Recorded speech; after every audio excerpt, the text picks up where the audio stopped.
Hello बेटा, कैसे हो? आज हम बेटा करेंगे potential energy of spring. Potential energy of a spring. ठीक है, हम क्या करेंगे? Potential energy of a spring. अब आपको पता है कि जब हमारे पास कोई भी स्प्रिंग होता है, जब हम उसको स्ट्रेच करते हैं या कंप्रेस करते हैं from its mean position by a small distance, तो उसमें एक रीस्टोरिंग फोर्स डेवलप हो जाती है। रीस्टोरिंग फोर्स क्या होती है कि which restore the position of the body. Right, जैसे हम स्प्रिंग को ऐसे खींचेंगे, ऐसे थोड़ा रह जाएगा, छोड़ोगे तो क्या होगा, वो अंदर की तरफ जाएगा। जब स्प्रिंग को हम क्या करेंगे, कंप्रेस करेंगे, ऐसे थोड़ा रह जाएगा, जब हम छोड़ेंगे तो पीछे की तरफ आएगा। इसका मतलब क्या है, हमने तो कंप्रेस किया, उसके बाद छोड़ दिया, हमने तो कंप्रेस किया, छोड़ दिया, हमने खींचा, छोड़ दिया, उसके बाद वो अपने आप अपनी पोजीशन को रीगेन कर रहा है। तो उसको अपनी ओरिजिनल पोजीशन पर बैक लेके आने के लिए कौन सी फोर्स जिम्मेवार होती है? उसको बोलते हैं रीस्टोरिंग फोर्स। राइट, क्या बोलते हैं उसको? Restoring force. Restoring force, right. तो रीस्टोरिंग फोर्स का मतलब समझ आ गया आपको? तो रीस्टोरिंग फोर्स जो है, that is devolve in the spring to bring it to the normal position. ठीक है, हमारे पास एक स्प्रिंग है, उस स्प्रिंग को हम स्ट्रेच करेंगे या कंप्रेस करेंगे फ्रॉम इट्स नॉर्मल पोजीशन और mean position by small distance. अब देखो मैं डायग्राम, पहले आपको डायग्राम समझाता हूँ। ठीक है, डायग्राम के बाद फिर मैं एक्सप्रेशन करूँ। मान लो मेरे पास कोई रिजिड सपोर्ट है, ये this is the rigid support. क्या है ये? एक रिजिड सपोर्ट है। मैंने क्या करना है, इनके ऊपर स्प्रिंग है, एक ही स्प्रिंग है वो, ध्यान से। राइट, कहाँ तक दिखाई देता है आपको, उसके अकॉर्डिंग में डायग्राम। चलो ठीक है, मैंने क्या किया, मेरे पास एक स्प्रिंग है नॉर्मल, अगर हम उसके साथ कोई बॉडी जिसका मास m है, ये एक स्प्रिंग है।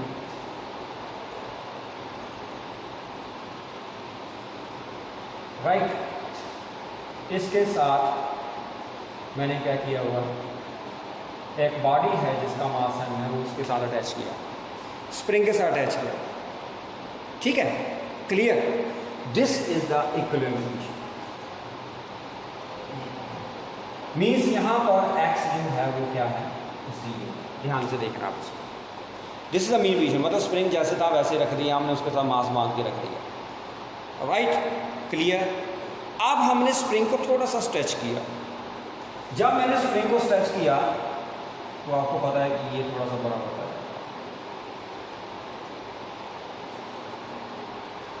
यहाँ।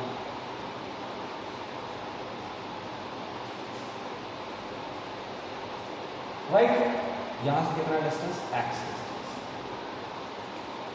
जब हमने स्प्रिंग को स्ट्रेच किया थ्रू अ डिस्टेंस x, कैसे किया स्ट्रेच? उसके ऊपर मैंने कोई ना कोई एक्सटर्नल फोर्स लगाई, that is F external force. ठीक है, F एक्सटर्नल है, एक्सटर्नल। तो हमने उसके ऊपर एक्सटर्नल फोर्स लगाई, तभी वो गया। जैसे मैंने उसके ऊपर एक्सटर्नल फोर्स लगाई, उसी time as soon I apply a force on the body of mass m, जैसे ही मैंने उसको खींचा उसी टाइम उसमें एक रीस्टोरिंग फोर्स डेवलप हो गई। What is F here? That is restoring force. Right, clear है? समझ आ गई? तो जैसे ही मैंने क्या किया, उसके ऊपर एक्सटर्नल फोर्स लगाई, what is F? That is external force. क्या है बेटा? वो एक्सटर्नल फोर्स है। जैसे ही मैंने उसके ऊपर फोर्स लगाई, राइट, उसी टाइम उसमें एक रीस्टोरिंग फोर्स डेवलप होगी in a direction opposite to the applied force. Right, clear? दूसरा देखो, अब मैं इसको कंप्रेस कर रहा हूं स्प्रिंग। जैसे ही मैंने स्प्रिंग को कंप्रेस किया, ये ऐसा हो गया।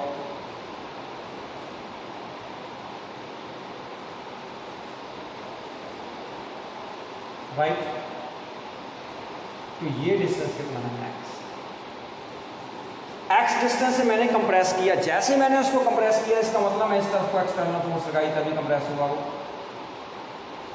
राइट, और इस तरफ को क्या प्रोड्यूस होगी? Restoring force. एफ क्या है, रीस्टोरिंग फोर्स। एफ एक्सटर्नल क्या है, जो फोर्स हम उसके ऊपर क्या कर रहे हैं, अप्लाई कर रहे हैं। गॉट इट, क्लियर है। So this is the diagram. अब जो रीस्टोरिंग फोर्स डेवलप हो रही है, मैंने क्या बोला, आपने क्या बोलना है, consider a spring right that is stretch और कंप्रेस्ड फ्रॉम इट्स नॉर्मल और mean position. This is normal और मीन पोजीशन। वो हमारे पास नॉर्मल और मीन पोजीशन है। हमने नॉर्मल मीन पोजीशन से उसको एक्स डिस्टेंस के ऊपर पहले क्या कर दिया, स्ट्रेच किया, फिर हमने उसको क्या, स्प्रिंग को क्या कर दिया, कंप्रेस कर दिया। राइट, क्लियर है, ये नोट कर लिया आपने। अब द रीस्टोरिंग फोर्स जो होती है एफ, ध्यान से सुनना, ये सारी बातें जो मैं बोलता हूँ आपने लिखनी है। The restoring force F that is directly proportional to the displacement. ध्यान से सुनना, restoring force is directly proportional to displacement X and is directed opposite to the displacement.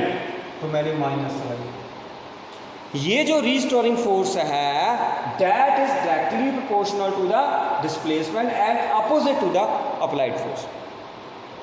तो रीस्टोरिंग वो जो डेवलप हो रही है that is proportional to the displacement and it's direction is always opposite to the displacement. Right, तो इस proportionality sign को हम यहाँ पर हटाने के लिए के लगा देते हैं। दैट के is called constant of proportionality, और इसको स्प्रिंग कांस्टेंट बोलते हैं। क्या बोलते हैं हम इसको, स्प्रिंग कांस्टेंट। ठीक है, क्या बोलेंगे हम इसको बेटा, स्प्रिंग कांस्टेंट बोलेंगे। Is that clear. तो F is equal to minus के एक्स हो गया। तो जो एक्सटर्नल फोर्स है, जो हमने एक्सटर्नल फोर्स लगाई है, ध्यान से सुनना, the external force F external जो हम लगा रहे हैं that is exactly opposite to the restoring force develop in the. इस बात को याद रखना है कि जो एक्सटर्नल फोर्स होती है that is just equal and opposite to the restoring force. इसका मतलब एफ एक्सटर्नल किसके बराबर आएगी, माइनस एफ के बराबर। Right, this is equation 1, this is equation 2 from equation 1 and 2, from equation 1 and 2। From equation 1 and 2 क्या पता चला हमें, देखो F external that is equal to minus F. F कितना है, माइनस ऑफ माइनस के एक्स। तो क्या बन गया, प्लस के एक्स बन गया। सो एफ एक्सटर्नल जो है that is equal two plus के एक्स। This is equation 3। जो मैं बोल रहा हूं वो लिखना भी है, ठीक है। Let the spring be further stretch to a distance d x. अब ध्यान से सुनना, मैंने पहले इसको एक्स से किया था, मैं फर्दर और इसको क्या कर रहा हूँ, स्ट्रेच कर रहा हूँ। राइट, इसको थोड़ा सा और स्ट्रेच कर रहा हूँ through a distance d x. Further stretching की इसको, स्प्रिंग को थोड़ा सा और स्ट्रेच कर दिया through a distance d x. ये जो हमारे पास है distance that is D x. D x से हमने, या डिस्प्लेसमेंट से या डिस्टेंस से, डी एक्स डिस्टेंस से हमने इसको और क्या कर दिया, डिस्प्लेसमेंट से स्ट्रेच कर दिया। तो हमें वर्क डन करना पड़ा। तो आपने क्या लिखना है, let the spring be further stretch to a distance d x. ये नोट कर लिया, स्क्रीनशॉट लो फटाफट। डन। जब आपने स्प्रिंग को फर्दर स्ट्रेच कर दिया बेटा, तो हमें वर्क डन करना पड़ा। So work done in doing so, मैं लिख देता हूं, late the spring is further stretched, let the spring is further stretched through a distance dx. So work done in doing so. So work done in doing so. हमें work done करना है। So work done in doing so कितना होगा, कितना होगा, small amount of work done आएगा D W. पता है आपको डी डब्ल्यू किसके बराबर होता है, एफ डॉट डी एक्स। किसके बाद होगा, एफ डॉट डी एक्स। तो क्या बन जाएगा ये, F D x cos zero. सही है, क्योंकि जिस तरफ को हम फोर्स लगा रहे हैं, यहां पर हमने गलत किया, यहां पर एफ एक्सटर्नल आना है, क्योंकि एक्सटर्नल से ही हम क्या कर रहे हैं, इसको स्ट्रेच कर रहे हैं। तो F external D x cos zero. आपको पता है कि cos 0 क्या होता है, what is cos 0, that is 1। तो हम क्या लिखेंगे इसको, एफ एक्सटर्नल और साथ में क्या आ जाएगा dx। What the value of F external, F external की वैल्यू आपने कितनी की है प्लस के एक्स, तो के एक्स डी एक्स हमारे पास आ गया। क्योंकि एफ एक्सटर्नल जो है, अब देखो मैग्नीट्यूड में दिया मैंने, वेक्टर हटा दिया मैग्नीट्यूड कर दिया, मैग्नीट्यूड में एफ एक्सटर्नल आपको पता है एफ एक्सटर्नल किस क्या होता है, के एक्स वेक्टर ये होता, तो मैग्नीट्यूड में क्या आएगा के एक्स आएगा। सो हमारे पास जो डी डब्ल्यू आ गया दैट इज के एक्स डी एक्स। फटाफट नोट करो, फिर मैंने इरेज कर देना। Done. Now the total work done to stretch the spring. The total work done. The total work done in stretching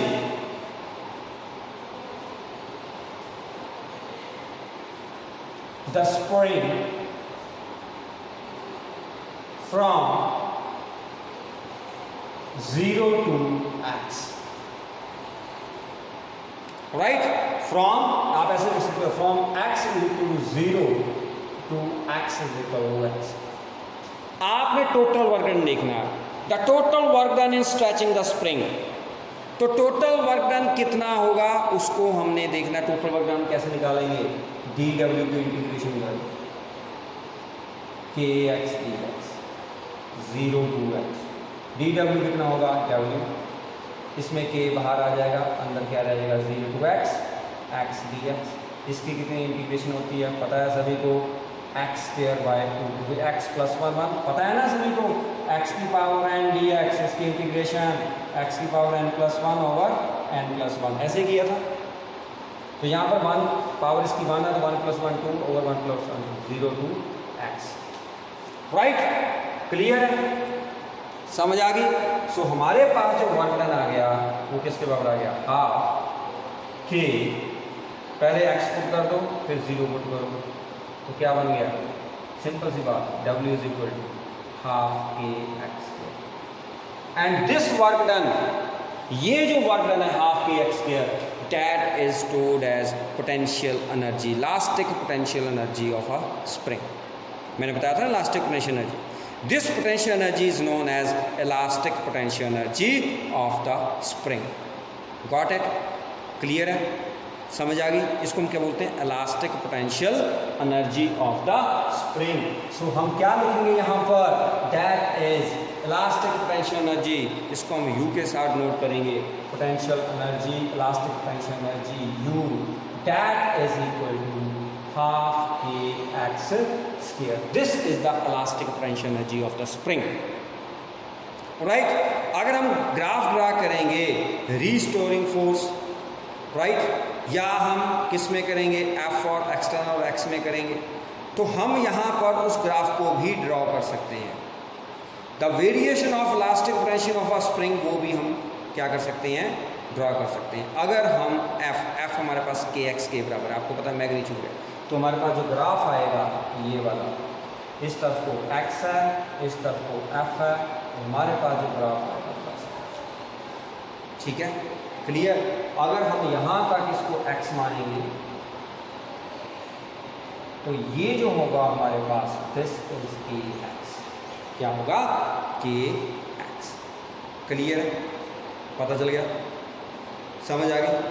so this is the graph between external force and the displacement. ये force जो है वो external force, जितनी आप force लगाओगे उतनी क्या होगी, डिस्प्लेसमेंट होगी, राइट। अब इलास्टिक पोटेंशियल एनर्जी के ऊपर एक बेटा बात याद रखनी है, पहली बात कि जो इलास्टिक पोटेंशियल एनर्जी होती है that is never negative. Elastic potential energy कभी भी नेगेटिव नहीं होती, पहला part. Number 2, elastic potential energy increases when the spring is stretched और कंप्रेस। चाहे आप स्प्रिंग को स्ट्रेच कर दो चाहे कंप्रेस कर दो, उसकी इलास्टिक पोटेंशियल एनर्जी क्या होनी है, इंक्रीज ही होनी है।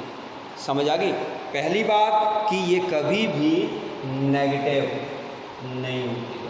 दूसरी बात है ये हमेशा इंक्रीज होती है, चाहे आप इसको कंप्रेस करो चाहे आप स्प्रिंग को क्या करो, स्ट्रेच करो, that is always increases. Elastic potential energy of spring in relaxed position, जब आपका स्प्रिंग रिलैक्स पोजीशन में है उस टाइम आपकी इलास्टिक पोटेंशियल एनर्जी कितनी होगी? 0 होगी। समझ आ गई? जब आपका स्प्रिंग क्या है? रिलैक्स पोजीशन में है। रिलैक्स पोजीशन में मतलब इसमें आपकी इलास्टिक पोटेंशियल एनर्जी 0 होगी, इसमें भी इंक्रीज होगी, इसमें भी इंक्रीज होगी, और कभी भी नेगेटिव। ये नहीं है कि हमने स्ट्रेच कर दिया तो पॉजिटिव और कंप्रेस कर दिया नेगेटिव। चाहे आप स्ट्रेच करो चाहे आप उसको कंप्रेस करो, इलास्टिक पोटेंशियल एनर्जी जो है वो इंक्रीज करती जाती है। और इलास्टिक पोटेंशियल एनर्जी का यूनिट क्या होता है? जूल ही होता है।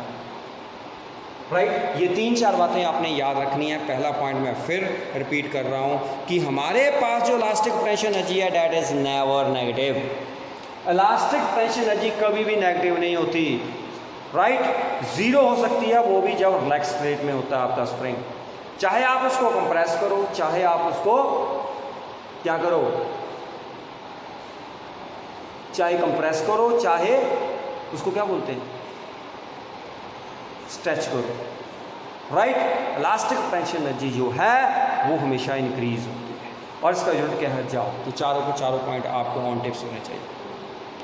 उसके बाद बेटा हमारे पास आता है कि variation of elastic potential of spring with extension और कंप्रेशन। ध्यान से देखें, चाहे आप उसको कंप्रेस करो चाहे उसको क्या करो, एक्सटेंड करो, राइट, उसकी इलास्टिक पोटेंशियल एनर्जी इंक्रीज ही होती जाएगी। तो उसका हम ग्राफ ड्रा करें। देखना, हमारे पास नॉर्मल पोजीशन क्या थी? x = 0, फिर हमने कभी हमने x बढ़ा दिया, कभी हमने x क्या कर दिया? डिक्रीज कर दिया। इस तरफ तो आपका x है, ये पॉइंट नॉर्मल पोजीशन है, इस तरफ तो आपका x है, इस तरफ तो आपकी एनर्जी है। What is this? This is elastic. दिखाई दे रहा ऊपर? नहीं दे रहा, बहुत ऊपर चला गया।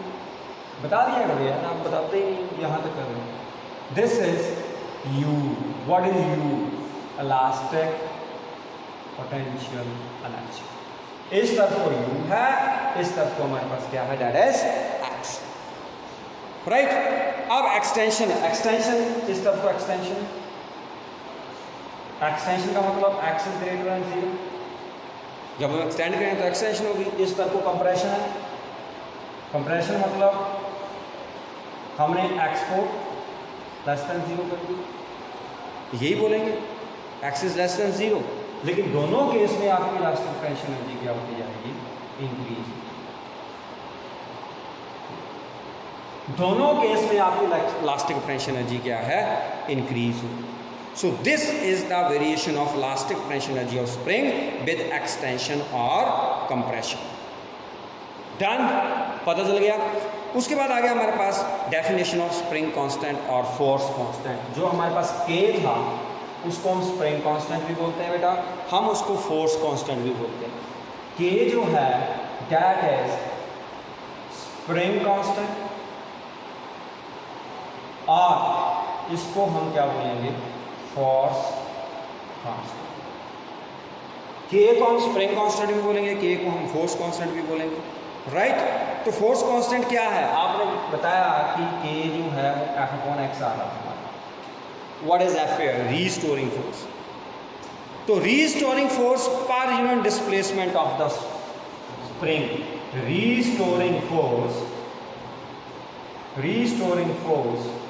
पर unit displacement of the spring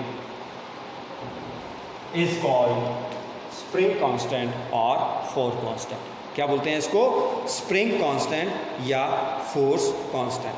अब यूनिट spring constant, इसके यूनिट SI। फोर्स के यूनिट क्या होते हैं? न्यूटन। तो क्या बन गया? न्यूटन पर मीटर। CGS में फोर्स के यूनिट क्या होते हैं? डाइन पर सेंटीमीटर। क्या होगा? डाइन पर सेंटीमीटर। क्लियर है? समझ आ गई? पता चल गया? अब हम करेंगे बेटा ग्रेविटेशनल पोटेंशियल एनर्जी। 2 ही आर्टिकल करेंगे, ये नोट कर लिया आपने। Next is gravitational potential energy. Gravitational potential energy, gravitational potential energy. Gravitational potential energy कैसे फाइंड करनी है, इसका एक्सप्रेशन कैसे फाइंड करना है, ध्यान से सुनना, ठीक है। हमारे पास कोई ब्लॉक है जिसका मास m है, ये ब्लॉक है जिसका मास क्या है, consider a block of mass m, ठीक है, clear. Let this block is to be raise to a height h above the ground, ये हमारे पास ग्राउंड है, आपने इस ब्लॉक को थ्रू हाइट h जो है वो क्या कर दिया, रेज कर दिया थ्रू हाइट h, आपने इसको h हाइट के ऊपर ले लिया,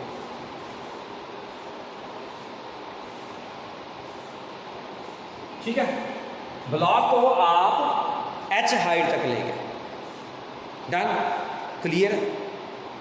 above the ground the force required to lift the block that must be equal to gravitational force, जितनी फोर्स हमने इसको उठा के यहाँ पर लेके आनी है वो फोर्स किसके बराबर होगी, ग्रेविटेशनल फोर्स के बराबर होगी, that force must be equal to gravitational force. जैसे मान लो ये पेन है, इस पेन को उठाया मैंने यहाँ से, ये तो मैंने यहाँ से उठाया, मैं ग्राउंड की बात कर रहा हूँ, राइट।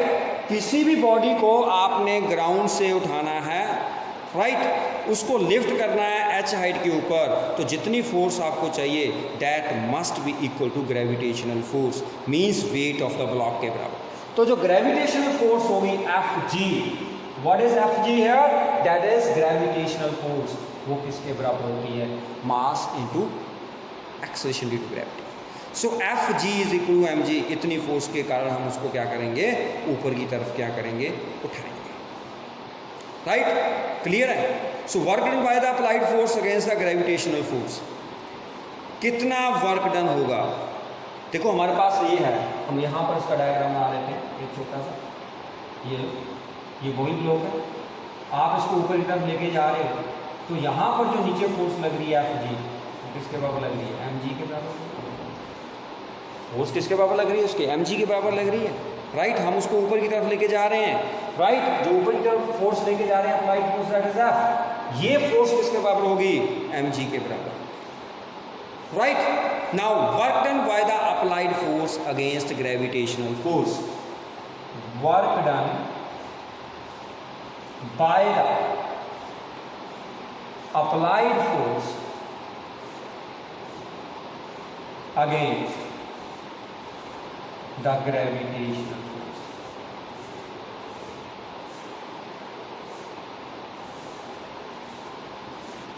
राइट। मैंने क्या बोला कि ये फोर्स जो है that must be equal to gravitation force, gravitation force हमेशा नीचे की तरफ लग रही है, तो उसके बराबर ही फोर्स लगाएंगे तभी बॉडी क्या है हमारी, ऊपर की तरफ जाएगी।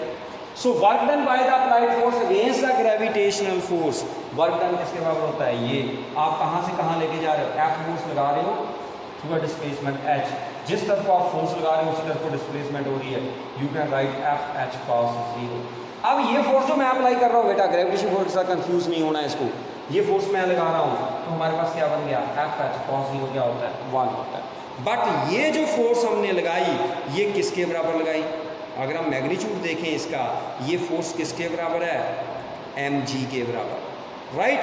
फोर्स किसके बराबर होती है, mg के बराबर लगाएंगे हम यहाँ पर, तो ये बन गया W is equal to mgh, किसके बराबर आ गया, W is equal to mgh, right, clear है। This is work done by the applied force against gravitational force.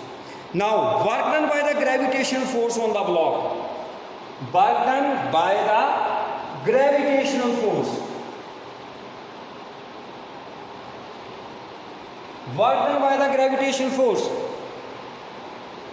Second point, work done by the gravitational force on the block, on the block. अब block के ऊपर gravitation force लग रही है तो हम यहाँ पर Fg लिखेंगे, यहाँ पर Fg लिखेंगे, और यहाँ पर हमारे पास क्या आ जाएगा बेटा, 180 डिग्री आ जाएगा, क्योंकि ग्रेविटेशन फोर्स नीचे की तरफ जा रही है और H जो है वो ऊपर की तरफ जा रहा है, तो एंगल कितना हुआ, 180 डिग्री, राइट। तो हमारे पास आंसर कितना आया, माइनस Fg किसके बराबर है, mgh माइनस mgh। अब हमारे पास माइनस mgh है, So this work done by the gravitation on the block when it is raised to a certain height, that is known as gravitational potential energy. What we call it? Gravitational potential energy. आप समझ में gravitational potential energy. So gravitational potential energy क्या है? That is the work done by the gravitational force on the block when it is raised to a certain height. Clear है? और gravitation force की value होती है M G, और जो हमारे पास ग्रेविटेशन पोटेंशियल एनर्जी आएगी वो आएगी -mgh. When the block falls from a height, ध्यान से सुनना, ये तो था जब हमने ब्लॉक को रेज किया. मान लो सपोज करो ये ब्लॉक हाइट ऐसे नीचे की तरफ आ रहा है, तो इसका मतलब ग्रेविटेशन फोर्स किस तरफ को है? नीचे की तरफ है. बॉडी किस तरफ जा रही है? नीचे की तरफ जा रही है. उस टाइम आपके पास वर्क डन mgh होगा और ग्रेविटेशन पोटेंशियल एनर्जी किसके बराबर होगी? mgh के बराबर. In case of a body when it is raised to a certain height, तो ग्रेविटेशन पोटेंशियल एनर्जी माइनस होगी. जब बॉडी ऊपर से नीचे की तरफ फॉल कर रही है तो ग्रेविटेशन एनर्जी क्या होगी? प्लस होगी. इस बात को आपने याद रखना. पता चल गया? समझ आ गई?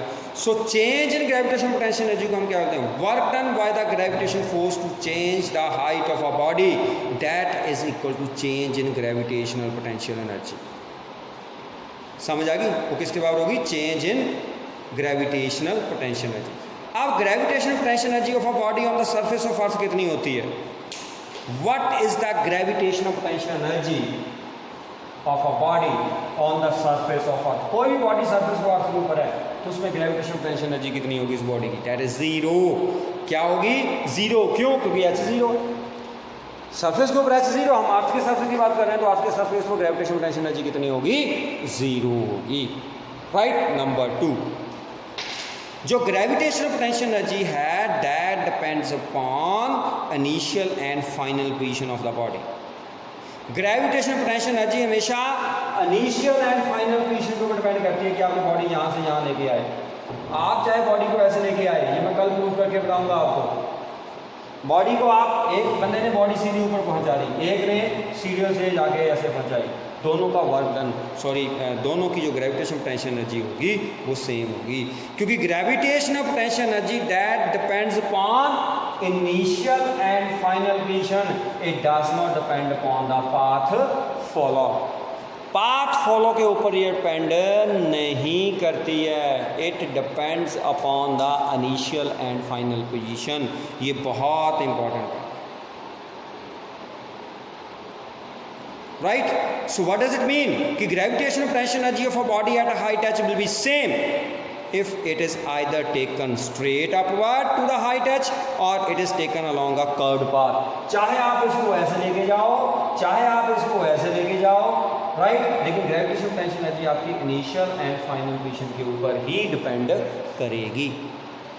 Is that clear? समझ आ गई? राइट. अब क्वेश्चन कई बार आता है कि what is the relation between force and potential energy function? What is the relation between force and potential energy function? ये सिंपल आपने बस रिलेशन याद रखना है. Relation between force and potential energy function. Relation between force and potential energy function. What is the relation between force and potential energy function? क्या होगा? Relation between force and potential energy function को आपने ध्यान से देखना है. आपको पता है कि जब हम किसी भी बॉडी के ऊपर फोर्स F लगाते हैं तो बॉडी डिस्प्लेस हो जाती है थ्रू अ डिस्टेंस dx. तो वर्क डन उसके ऊपर कितना होगा? सपोज करो हमने स्मॉल अमाउंट डेल्टा W निकाला, वो किसका होगा? F delta x. मतलब इतनी फोर्स लगाई है, डेल्टा x डिस्प्लेसमेंट हुई, आप फोर्स लगाई, तो डेल्टा W क्या है? Work done by the force. अब ग्रेविटेशनल पोटेंशियल एनर्जी जो है that is equal to negative of the work done. आपको पता है कि हमने क्या लिखा हुआ है कि डेल्टा U जो है डेल्टा W के बराबर, जितना वर्क डन हुआ उससे नेगेटिव होगी. ये तो मैंने आपको पहले बता दिया जब हम बॉडी के ऊपर वर्क कर रहे हैं. तो डेल्टा U किसके बराबर हो गया? यहाँ से डेल्टा U किसके बराबर हो गया? डेल्टा U हो गया माइनस F डेल्टा x. तो F किसके बराबर हो गया? Minus delta U upon delta x. Simple. ठीक है? क्लियर है? अगर डेल्टा x जीरो हो जाता है हमारा सपोज करो डेल्टा एक्स बिल्कुल ज़ीरो नहीं, बहुत स्मॉल हो जाता है, तो हम क्या लगाएंगे, limit delta delta x tends to zero, ये एफ। यहाँ पर हम क्या लगाएंगे, limit delta x tends to zero delta u upon delta x, यहाँ पर माइनस साइन दिया इसके साथ। अगर हम लिमिट लगा देते हैं तो क्या होगा, लिमिट लगाने से हमारे पास जो एफ है उसके ऊपर कोई फर्क ही नहीं पड़ेगा, जिसमें डेल्टा एक्स नहीं, जिसमें क्या फ़र्क पड़ेगा, ये बन जाएगा minus del u upon del x, ऐसे बन जाता है। ठीक है, क्लियर है, समझ आ गई। इसको हम बोलते हैं एफ एक्स। ये नोट ही कर लेना वैसे, अगर वाई होगा तो एफ वाई माइनस ऐसे, अगर जेड होगा तो एफ जेड माइनस एफ। इसको पार्शियल डेरिवेटिव बोलते हैं, ये आपको हायर क्लासेस में है, लेकिन आपने याद रखना है कि इसको ऐसे बोल सकते हैं। तो ये मैंने आपको इसका रिलेशन भी बता दिया। ठीक है, क्लियर है। अब कई बार क्वेश्चन आ जाते हैं तो आपने उसका क्या लेना होता है, डेरिवेटिव लेना होता है, तो वो आपको पता चल जाएगा। अब बेटा सिंपल सी बात, हमारे पास आता है कि कंजर्वेटिव फोर्सेस क्या होती हैं, नॉन कंजर्वेटिव फोर्सेस क्या होती हैं। ध्यान से सुनना, कंजर्वेटिव फोर्स, ये दो डेफिनेशन है, कंजर्वेटिव और नॉन कंजर्वेटिव, बस वो डेफिनेशन करनी है, उसके बाद फिर हम नेक्स्ट लेक्चर में काम करेंगे। ठीक है, कंजर्वेटिव फोर्स क्या होता है।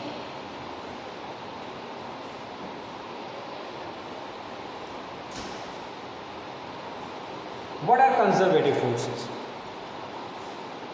तो कंजर्वेटिव फोर्स क्या है हमारे पास, if the amount, right down, if the amount of work done by, if the amount of work done by or against a force depends only on the initial and final position of a body, only on initial and final position of a body, and not on the path followed by the body, and not on the path followed by a body, then such a force is called conservative force. Then such a force is called conservative force.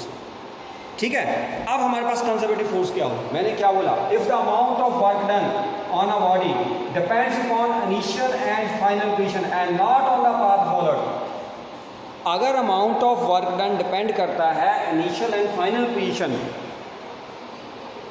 Right, हमारे पास कोई भी force है, उस force से हमने work done किया, अगर वो वर्क डन जो है वो इनिशियल और फाइनल पोजीशन के ऊपर डिपेंड करता है, not on the path followed, right, तो such a force is called, that force is called conservative force, that a force is called conservative force, right. उस फोर्स को हम क्या बोलते हैं, कंजर्वेटिव फोर्स बोलते हैं। अगर डिपेंड कर रहा है, अगर पाथ फॉलोड के ऊपर डिपेंड कर रहा है तो वो कंजर्वेटिव फोर्स नहीं है, वो नॉन कंजर्वेटिव फोर्स है। कंजर्वेटिव फोर्स ने अगर वर्क डन किया, वो अगर इनिशियल और फाइनल पोजीशन के ऊपर डिपेंड करता है, तब वो कंजर्वेटिव फोर्स हो। कंजर्वेटिव फोर्स जब भी काम करती है तो वो डिपेंड करती है इनिशियल एंड फाइनल पोजीशन के ऊपर, उसका काम जो है इनिशियल और फाइनल पोजीशन के ऊपर डिपेंड करता है। वो पाथ फॉलोड के ऊपर किया, ऐसे आ गया, ऐसे आ गया, सीढ़ियाँ चढ़ के आ गया, ऐसे ऐसे, नो, वो सिर्फ इनिशियल एंड फाइनल पोजीशन के ऊपर। तो वो फोर्सेस, उसको हम क्या बोलते हैं, conservative force, right. Conservative force वो फोर्स है जिसके द्वारा अगर हम वर्क करें तो वो जो वर्क है वो सिर्फ इनिशियल और फाइनल पोजीशन के ऊपर डिपेंड करेगा, राइट, पाथ फॉलोड के ऊपर डिपेंड नहीं करेगा। ऐसी फोर्सेस कंजर्वेटिव फोर्स होती हैं। अगर डिपेंड कर रहा है किसके ऊपर, पाथ फॉलोड के ऊपर, तो वो कंजर्वेटिव फोर्स नहीं है, they are non conservative force. Number 2, work done by a conservative force, बहुत इंपॉर्टेंट है ये, इस पॉइंट को आपने याद रखना है। Work done by a conservative force on a body around the close path, आपने बॉडी को पहले उठा के यहाँ पर रखा, फिर आपने यहाँ पर रखा, दिस इज क्लोज पाथ, मतलब बॉडी को आप यहाँ से लेके यहाँ तक लेके आए, फिर यहाँ से लेके यहाँ तक आए, तो along a closed path work done by a conservative force is always zero. This is very important point. Work done by the conservative force on a body around a closed path, वो हमेशा क्या होता है, zero होता है। ठीक है, clear है बेटा, ओके बेटा, तो इनको ध्यान से पढ़ना है। कोई प्रॉब्लम हुई, वैसे तो कोई प्रॉब्लम होती नहीं है क्योंकि इसमें बहुत ज़्यादा फायदा है कि आप फटाफट इसको रिवाइज़ करो, अगर नहीं समझा फिर दोबारा देखो, नहीं समझा फिर दोबारा देखो, अगर फिर भी समझ नहीं आया तो वी आर हियर। ओके बेटा, गुड बाय।